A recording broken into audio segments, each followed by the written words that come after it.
ತಮಗೆಲ್ಲರಿಗೂ ಗೊತ್ತಿರೋ ಹಾಗೆ ಮೊನ್ನೆ ನಾನೊಂದು ಸ್ಟೇಟ್ಮೆಂಟ್ ಕೊಟ್ಟಿದ್ದೆ. ಸ್ಟೇಟ್ಮೆಂಟ್ ಏನಿತ್ತು ಅಂದರೆ, ಈ ಬಿಟ್ಕಾಯಿನ್ ಪ್ರಕರಣ ಏನಿದೆ ಇದು ನಿಷ್ಪಕ್ಷಪಾತವಾಗಿ ಪಾರದರ್ಶಕವಾಗಿ ಮಾಡಿದ್ರೆ ಕರ್ನಾಟಕದಲ್ಲಿ BJPಯಿಂದ 3ನೇ ಮುಖ್ಯಮಂತ್ರಿ ಆಗ್ತಾರೆ ಅಂತ. ಭಾಳ ಜನ ನಿನ್ನೆ BJP ಹಿರಿಯ ನಾಯಕರಿರ್ಬೋದು, ಬೇರೆಯವರಿರ್ಬೋದು, ರಿಯಾಕ್ಟ್ ಮಾಡಿದ್ರು. ಭಾಳ ಜನ ವ್ಯಂಗ್ಯ ಕೂಡ ಮಾಡಿದ್ರು. ಭಾಳ ಜನ ಪರ್ಸ್ನಲ್ ಅಟ್ಯಾಕ್ ಕೂಡ ಪ್ರಾರಂಭ ಮಾಡಿದ್ರು. ಇದು BJPಯವರ ಸ್ಟ್ಯಾಂಡರ್ಡ್ ಆಪರೇಟಿಂಗ್ ಪ್ರೊಸೀಜರ್. ಇದು ಯಾವಾಗ ಅವರಿಗೆ ಉತ್ತರ ಇಲ್ಲ, ಯಾವ ಬಗ್ಗೆ ಇಶ್ಯೂ ಬಗ್ಗೆ ಮಾತಾಡಲಿಕ್ಕೆ ಆಸಕ್ತಿ ಇಲ್ಲ, ಅಥವಾ ಅವರಿಗೆ ಸರಿಯಾದ ರೀತಿಯಾದಂಥ ಮಾಹಿತಿ ಇಲ್ಲ, ಅವಾಗೇನು ಹೇಳ್ತಾರೆ, ವೈಯಕ್ತಿಕ ವಿಚಾರಗಳಿಗೆ ಪ್ರಸ್ತಾಪ ಮಾಡ್ತಾರೆ. It's a standard operating procedure. ಅದ್ರ ಬಗ್ಗೆ ನಾನು ತಲೆ ಕೆಡಿಸ್ಕೊಳ್ಳಿಕ್ಕೆ ಹೋಗೋದಿಲ್ಲ. ಆದರೆ ಮಾನ್ಯ ಮುಖ್ಯಮಂತ್ರಿ ಹೇಳಿದ್ರು, ಇದರಲ್ಲಿ ಪ್ರಿಯಾಂಕ್ ಖರ್ಗೆಗೆ ಸಂಪೂರ್ಣವಾದಂಥ ಮಾಹಿತಿ ಇಲ್ಲ. ಸಂಪೂರ್ಣವಾದಂಥ ಮಾಹಿತಿ ತರಿಸ್ಕೊಂಡು ಮಾತಾಡಿದಾಗ, ನೋಡಿದಾಗ, ತಿಳ್ಕೊಂಡಾಗ ಗೊತ್ತಾಗುತ್ತೆ ಇದರಲ್ಲಿ ಕಾಂಗ್ರೆಸ್ನವರು ಕೂಡ ಇನ್ವಾಲ್ವ್ ಇದ್ದಾರೆ ಅಂತ. ಅವ್ರು ಮಾತಾಡೋ ಧಾಟಿ ನೋಡಿದರೆ it look like CM is calling me for a settlement. ನೀವು ಇದ್ದೀರಾ, ನಾವು ಇದ್ದೀರಾ, ಸೆಟಲ್ ಮಾಡ್ಕೊಳ್ಳೋಣ ಬನ್ನಿ ಅಂದಂಗೆ ಅವ್ರ ಧಾಟಿ ಇತ್ತು. ಅವರು ನಿಜವಾಗ್ಲೂ ಕಾಂಗ್ರೆಸ್ ಅವರು ಅದರಲ್ಲಿ ಇನ್ವಾಲ್ವ್ ಇದ್ದರೆ ನಮಗೇನು ತೊಂದರೆ ಇಲ್ಲ, ತಕರಾರಿಲ್ಲ. ಎಲ್ಲ CBI, ED, ಇಂಟರ್ಪೋಲ್, ಲೈಸನಿಂಗು ಎಲ್ಲ ನಿಮ್ಮ ಹತ್ರನೇ ಇದೆ. ಬಹಿರಂಗಪಡಿಸ್ಲಿಕ್ಕೆ ನಾನು ನಿಮ್ಮ ಮುಖಾಂತರ ಒತ್ತಾಯ ಮಾಡ್ತಾ ಇದ್ದೀನಿ. ಆದರೆ ಇನ್ನೊಂದು ವಿಷಯ ಹೇಳ್ತಾರೆ, ಒಂದು ಕಡೆ ಇದೇನು ಅಷ್ಟೇನು ಇಂಪಾರ್ಟೆಂಟ್ ಇಶ್ಯೂ ಇಲ್ಲ, ಇಟ್ಸ್ ಎ ನಾನ್ ಇಶ್ಯೂ ಅಂತ ಹೇಳ್ತಾ ಇದ್ದಾರೆ. ಇದು ನಾನ್ ಇಶ್ಯೂ ಇದ್ದರೆ, ಇದು ಅಷ್ಟು ಇಂಪಾರ್ಟೆಂಟ್ ಇಲ್ಲ ಅಂದರೆ ಪ್ರಧಾನಮಂತ್ರಿ ಹತ್ರ ಹೋಗಿ ಚರ್ಚೆ ಮಾಡೋದು ಅಗತ್ಯ ಏನಿತ್ತು?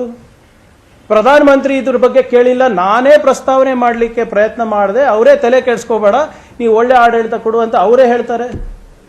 If it is not important, why are you wasting the prime minister's time? ಅದೇ ಸಮಯದಲ್ಲಿ ನಮ್ಮ ರಾಜ್ಯದಲ್ಲಿ ಆದಂಥ ಅತಿವೃಷ್ಟಿ ಅನಾವೃಷ್ಟಿಗೆ ಹಣ ಕೇಳ್ಬೋದಾಗಿತ್ತಲ್ಲ, ಸ್ಪೆಷಲ್ ಪ್ಯಾಕೇಜ್ ಕೇಳ್ಬೋದಾಗಿತ್ತಲ್ಲ. ಅದೆಲ್ಲ ಬಿಟ್ಟು ಈ ನಾನ್ ಇಶ್ಯೂ ಬಗ್ಗೆ ಯಾಕೆ ಪ್ರಸ್ತಾವನೆ ಬಂತು? ಯಾಕೆ ಪ್ರೈಮ್ ಮಿನಿಸ್ಟರ್ ಕೇಳಿದ್ರ, ಇವ್ರು ಕೇಳಿದ್ರ, ನಮ್ಗೆ ಗೊತ್ತಿಲ್ಲ. ಈಗ ಪ್ರೈಮ್ ಮಿನಿಸ್ಟರಿಗೆ ಕೇಳಬೇಕು ನಾವು, ಅಷ್ಟು ಆಕ್ಸೆಸ್ ನಮಗಿಲ್ಲ.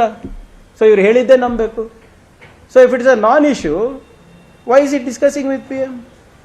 ಎನಿವೆ, ಇವತ್ತು ಪೊನ್ನಣ್ಣನವರು ಮತ್ತು ನಾನು ಕೆಲವು ಫ್ಯಾಕ್ಟ್ಸ್ ಆಫ್ ದ ಕೇಸನ್ನು ನಿಮ್ಮ ಮುಂದೆ ಇಡಬೇಕು ಅಂತ ನಾವು ಇವತ್ತು ಮುಂದೆ ಬಂದಿದ್ದೀವಿ. ಇದರಲ್ಲಿ ಏನಾಗ್ತಾ ಇದೆ ಅಂದರೆ, ಈ ಇನ್ವೆಸ್ಟಿಗೇಷನ್ ಏನಿದೆ ಇದು ಸತ್ಯ ಹೊರಗೆ ತರಲಿಕ್ಕೆ ಇವರು ಪ್ರಯತ್ನ ಮಾಡ್ತಾ ಇಲ್ಲ, ಸತ್ಯವನ್ನ ಮುಚ್ಚಾಕ್ಲಿಕ್ಕೆ ಇವತ್ತು ಇನ್ವೆಸ್ಟಿಗೇಷನ್ ಮಾಡ್ತಾ ಇದ್ದಾರೆ. ದಯವಿಟ್ಟು ಮಾಧ್ಯಮದ ಸ್ನೇಹಿತರ ಹತ್ರ ನಂದು ಒಂದೇ ಒಂದು ಕಳಕಳಿಯ ವಿನಂತಿ, ಸ್ವಲ್ಪ ಇದು ಕ್ರೊನಾಲಜಿಕಲಿ ಹೇಳ್ತೀನಿ, ದಯವಿಟ್ಟು ತಮ್ಮ ಸಹನೆ ಬೇಕಿದ್ದಕ್ಕೆ. ಯಾಕಂದರೆ ಇದು ಭಾಳ ದೊಡ್ಡ ಹಗರಣ ಇದೆ. ಇಡೀ ರಾಷ್ಟ್ರದಲ್ಲೇ ಮೊದಲನೇ ಹಗರಣ ಇದೆ. ಬಿಟ್ಕಾಯಿನ್ದು ಇರ್ಬೋದು, ಕ್ರಿಪ್ಟೋ ಕರೆನ್ಸಿದು ಇರ್ಬೋದು, ಟೆಕ್ನಿಕ್ಯಾಲಿಟಿ ಇದೆ. ಸ್ವಲ್ಪ ತಿಳಿಸ್ಲಿಕ್ಕೆ ಸ್ವಲ್ಪ ಸಮಯ ತಗೋಬಹುದು. ನಿಮ್ಮ ಸಹನೆ ಮತ್ತು ಸಹಕಾರ ಇರಲಿ ಅಂತ ಕೋರ್ತಾ ಇದ್ದೀನಿ. ಇಲ್ಲಪ್ಪ, ನೀವು ದಯವಿಟ್ಟು ನನಗೆ ಅವಕಾಶ ಕೊಡಿ, ಇಂಟರ್ವ್ಯೂನ್ ಆಗಬೇಡಿ ವೀರೇಂದ್ರ ಅವರೇ. My only request, I will answer all your questions if whatever I am capable of. 14 November 2020 Srikrishna son of Gopal Ramesh ಅವರು Sridhar Pujar investigative officer of CCB hotel Maurya race course ರೋಡ್ನಲ್ಲಿ ಅಲಾಂಗ್ ವಿತ್ ರಾಬಿನ್ ಖಂಡೇವಾಲ್ ಅವ್ರ ಜೊತೆ ಅವರು ಸರೆಂಡರ್ ಆಗ್ತಾರೆ. Hotel Maurya race course road.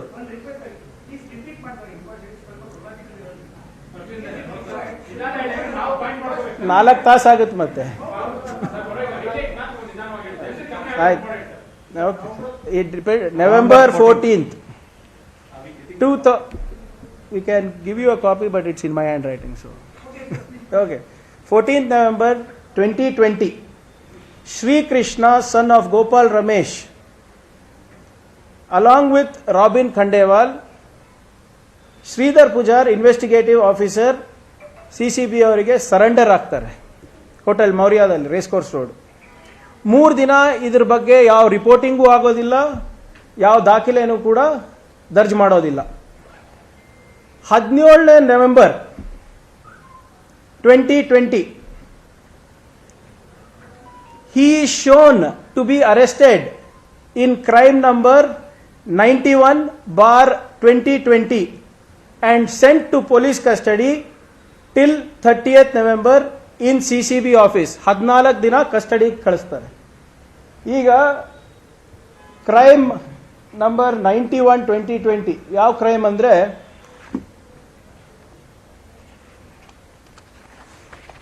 ಇದು Shailaja of SK financial consultant procurement cell, ಇವರು ಒಂದು complaint ಕೊಡ್ತಾರೆ. ಅನಾನಿಮಸ್ ಯಾರೋ ಹ್ಯಾಕರು ನಮ್ಮ ಪ್ರೊಕ್ಯೂರ್ಮೆಂಟ್ ಸೆಲ್ನ ಹ್ಯಾಕ್ ಮಾಡಿಬಿಟ್ಟಿದ್ದಾರೆ, ಇದನ್ನ ದಯವಿಟ್ಟು ತನಿಖೆ ಮಾಡಿ ಅಂದ್ಬಿಟ್ಟು. ಸೊ ಇದರ ಅಡಿನಲ್ಲಿ ಅವರಿಗೆ ಮೊದಲನೇ ಶ್ರೀಕಿಗೆ 14 ದಿನ ಕಸ್ಟಡಿ ತಗೋತಾರೆ. ಈ ಶೈಲಜಾ ಅಂದ್ಬಿಟ್ಟು SK financial, they work with the procurement cell. Sorry, ದಯವಿಟ್ಟು ಕ್ಷಮಿಸಬೇಕು, ಕಂಪ್ಲೇನೆಂಟು ಇಲ್ಲ ಸರ್, ಇದಕ್ಕೆ 91 ಶೈಲಜಾ.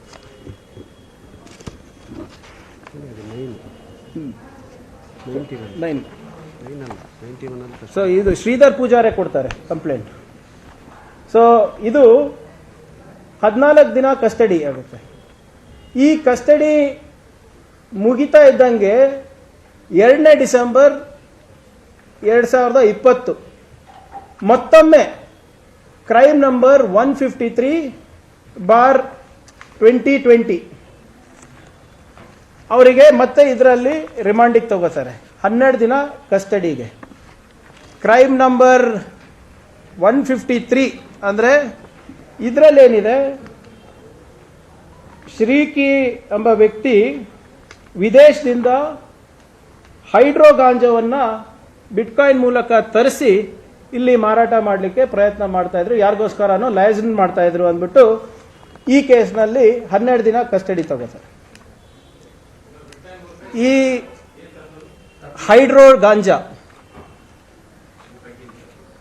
14ನೇ ಡಿಸೆಂಬರ್ ಅಂದ್ರೆ ಈ 12 ದಿವಸ ಕಸ್ಟಡಿ ಮುಗಿತಾ ಬಂದಂಗೆ ಅವರಿಗೆ ಮತ್ತೊಮ್ಮೆ ಶ್ರೀಕಿಗೆ ಕ್ರೈಮ್ ನಂಬರ್ 287/2020 ನಲ್ಲಿ ಮತ್ತೊಮ್ಮೆ ಪೊಲೀಸ್ ಕಸ್ಟಡಿಗೆ 28 ಡಿಸೆಂಬರ್ ತನಕ, additional judicial custody till January 7 ತನಕ 14 ಡೇಸ್ ಕಸ್ಟಡಿನಲ್ಲಿ ಇಟ್ಕೋತಾರೆ.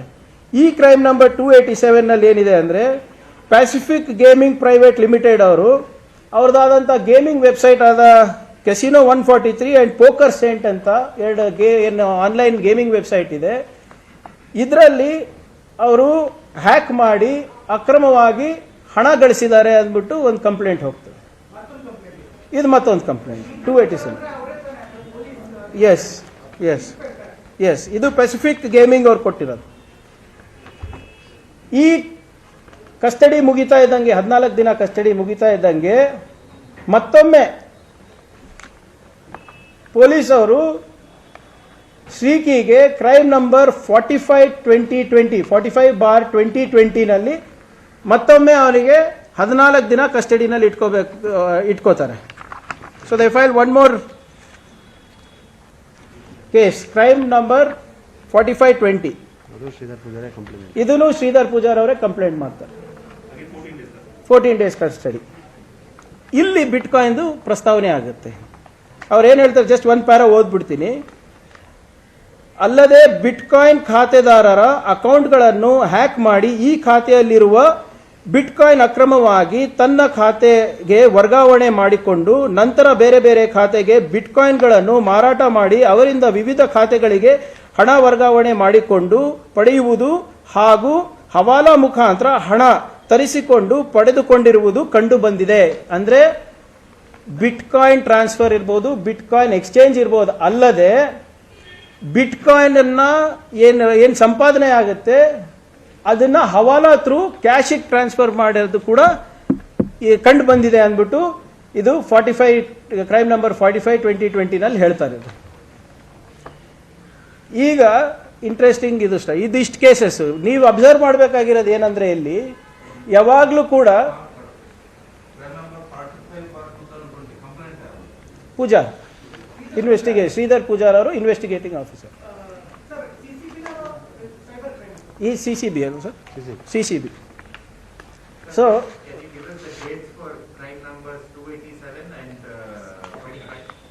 date numbers for crime 287. 45 is 23.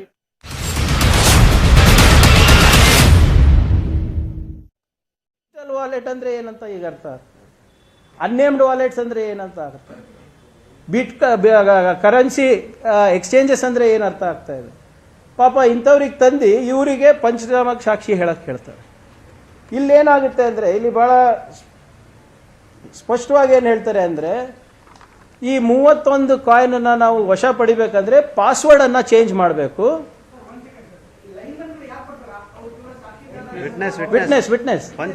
Witness ಆಗಿ ಕರೆಸ್ತಾರೆ ಪಂಚನಾಮ ಮಾಡಕ್ಕೆ. ಪಂಚನಾಮ ಏನಂದ್ರೆ ಆ 31.8 ಬಿಟ್ಕಾಯಿನ್ ಏನ್ ಸಿಗುತ್ತಲ್ವಾ, 31 ಬಿಟ್ಕಾಯಿನ್ಗಳು ನಾವು ಸೇಫ್ ಕಸ್ಟಡಿಗೆ ತಗೋಬೇಕು ಅಂದ್ರೆ ಅದ್ರದ್ದು ಪಾಸ್ವರ್ಡ್ ಚೇಂಜ್ ಮಾಡಬೇಕು. ಆ ಪಾಸ್ವರ್ಡ್ ಚೇಂಜ್ ಮಾಡಬೇಕಿಗೆ ಸಾಕ್ಷಿ ಬೇಕು ನಮಗೆ ಅಂದ್ಬಿಟ್ಟು ಇವ್ರು ಕರ್ಸೋದು. ಸೊ ಅವ್ರೇನ್ ಹೇಳ್ತಾರೆ, ಪಾಸ್ವರ್ಡ್ ಅನ್ನ ಅವರು ಅದ್ರ ಜೊತೆಗೆ ಇನ್ನೊಂದು ಯಾವುದೋ ಗ್ರೂಪ್ ಸೈಬರ್ ID ಟೆಕ್ನಾಲಜಿ ಅಂದ್ಬಿಟ್ಟು ಒಂದು ಸಂಸ್ಥೆಗೆ ಕರ್ತಾರೆ. Apparently they are cyber experts. ಈ ಕ್ರಿಪ್ಟೋನಲ್ಲಿ ಅವ್ರು ಎಕ್ಸ್ಪರ್ಟ್ಸ್ ಅಂತ ಇದ್ದಾರೆ. ಯಾವ ಮಾನದಂಡದ ಮೇಲೆ ಅವ್ರಿಗೆ ಕರೆಸಿದ್ದಾರೆ ಅದು ನನಗೆ ಮಾಹಿತಿ ಇಲ್ಲ. ಆದರೆ ಅವರು ಕೂಡ ಹೇಳ್ತಾರೆ ಈ ವಾಲೆಟ್ನ ಪಾಸ್ವರ್ಡ್ ಅನ್ನ ನಾವು ಚೇಂಜ್ ಮಾಡಿಬಿಟ್ಟಿದ್ದೀವಿ, ಅದು ಒಂದು ಪೇಪರ್ನಲ್ಲಿ ಬರೆದ್ಬಿಟ್ಟು ಸೀಲ್ ಮಾಡಿ ವ್ಯಾಕ್ ಸೀಲ್ ಹಾಕಿ ಇನಿಷಿಯಲ್ಲು SS ಅಂತ ಹಾಕಿದೀವಿ ಅಂತ ಹೇಳ್ತಾರೆ. ಅದನ್ನ ಹ್ಯಾಂಡ್ ಓವರ್ ಪೊಲೀಸ್ ಅವ್ರಿಗೆ ಮಾಡ್ತಾರೆ. ಸೊ ಇದು ಮೊದಲನೇ ಪಂಚನಾಮ. ಇದಾದ ನಂತರ ಏನಾಗುತ್ತೆ, 11ನೇ ಜನವರಿ 2021 11th Jan 2021 ಶ್ರೀಕೃಷ್ಣಗೆ ಕೋರ್ಟಿಗೆ ಪ್ರೊಡ್ಯೂಸ್ ಮಾಡ್ತಾರೆ. ಅಷ್ಟರಲ್ಲಿ ಗೋಪಾಲ್ ರಮೇಶ್ ಅವರು, ಯಾರು ಶ್ರೀಕಿ ಅವರ ತಂದೆ, ಅವರು ಒಂದು ಅಪ್ಲಿಕೇಶನ್ ಹಾಕ್ತಾರೆ ಅಂಡರ್ ಸೆಕ್ಷನ್ 191C. ಇದರಲ್ಲಿ ಏನು ಹೇಳ್ತಾರೆ ಅಂದ್ರೆ ಅವ್ರ ಅಪ್ಲಿಕೇಶನ್ ತಾವು ನೋಡಬೇಕು, ಬಹಳ ತಮಗೆ ಆಶ್ಚರ್ಯ ಆಗ್ಬೋದು. The petitioner, I am again one para ಓದ್ತಾ ಇದ್ದೀನಿ. The petitioner, being the father of the accused, that he has credible and reliable information that the respondents at the behest and unlawful orders have been administering the petitioner's son Shri Krishna with excessive mind altering drugs, specifically alprazolam, which is a prohibited drug, and therefore sought cognizance to be taken against all officials who have committed various offences under the NDPS Act as also under the IPC. Application ಕೊಡ್ತಾರೆ ಮ್ಯಾಜಿಸ್ಟ್ರೇಟಿಗೆ. ಶ್ರೀಕಿ ಅವ್ರ ತಂದೆ, ನನ್ನ ಮಗನಿಗೆ ಅಧಿಕಾರಿಗಳು ಜೈಲ್ನಲ್ಲಿದ್ದಾಗ, police ಕಸ್ಟಡಿನಲ್ಲಿದ್ದಾಗ ಮಾದಕ ವಸ್ತುಗಳು ಕೊಡ್ತಾ ಇದ್ದಾರೆ, ಅವರೇ ಅಡ್ಮಿನಿಸ್ಟರ್ ಮಾಡ್ತಾ ಇದ್ದಾರೆ. ಎಸ್ಪೆಷಲಿ ಆಲ್ಪ್ರೋಜೋಲಾಮ್ ಅಂತ, ಇದು prescribed drug. It is not available across the counter. Medical ಶಾಪಿಗೆ ಹೋಗಿ ಕೇಳಿದ್ರೆ ಕೊಡೋರಲ್ಲ, ಪ್ರಿಸ್ಕ್ರಿಪ್ಷನ್ ಇರಬೇಕು ಡಾಕ್ಟರ್ದು. ಮತ್ತೆ ಮೈಂಡ್ ಆಲ್ಟ್ರಿಂಗ್ ಡ್ರಗ್ಸ್ ಅಂದ್ರೆ ಏನರ್ಥ? ಮ್ಯಾಜಿಸ್ಟ್ರೇಟ್ ಅವರು ನೆಕ್ಸ್ಟ್ ಅವ್ರಿಗೆ ಕೇಳ್ತಾನೆ ಶ್ರೀಕಿಗೆ 11ನೇ ಜನವರಿ, ಏನಪ್ಪ ನೀನು ಕಸ್ಟಡಿನಲ್ಲಿದ್ದಾಗ ನೀನು ಈ ಆಲ್ಪ್ರಾಜೋಲಮ್ ಅನ್ನ ನೀನು ಸೇವಿಸಿದೀಯಾ ಅಂತ ಕೇಳಿದಾಗ ಹೌದು ಅಂತ ಹೇಳ್ತಾರೆ. It is he himself tells it to the magistrate that yes, I have been given drugs, I have been given alprazolam. ಹೇಗೆ ಇದು ಸಾಧ್ಯ? ಪೊಲೀಸ್ ಕಸ್ಟಡಿನಲ್ಲಿದ್ದಾಗ ಪೊಲೀಸ್ ಅವರೇ ಕೊಡ್ತಾ ಇದ್ದಾರೆ ಅಂತ ಅವ್ರ ತಂದೆಯವರು ಹೇಳ್ತಾ ಇದ್ದಾರೆ. ಮ್ಯಾಜಿಸ್ಟ್ರೇಟ್ ಮುಂದೆ ಫೈಲ್ ಮಾಡ್ತಾರೆ, ಮ್ಯಾಜಿಸ್ಟ್ರೇಟ್ ಅವ್ರು ಕೇಳ್ತಾರೆ, ಅವನು ಒಪ್ಕೋತಾರೆ. ಅದಾದ್ಮೇಲೆ taking that into consideration, magistrate ಅವರು ಇವ್ರದ್ದು ಬ್ಲಡ್ ಸ್ಯಾಂಪಲ್ಲು ಮತ್ತು ಯೂರಿನ್ ಸ್ಯಾಂಪಲ್ ತಗೋಬೇಕು ಅಂತ ಹೇಳ್ತಾರೆ. ಶ್ರೀಕಿದು 11ನೇ ಜನವರಿ.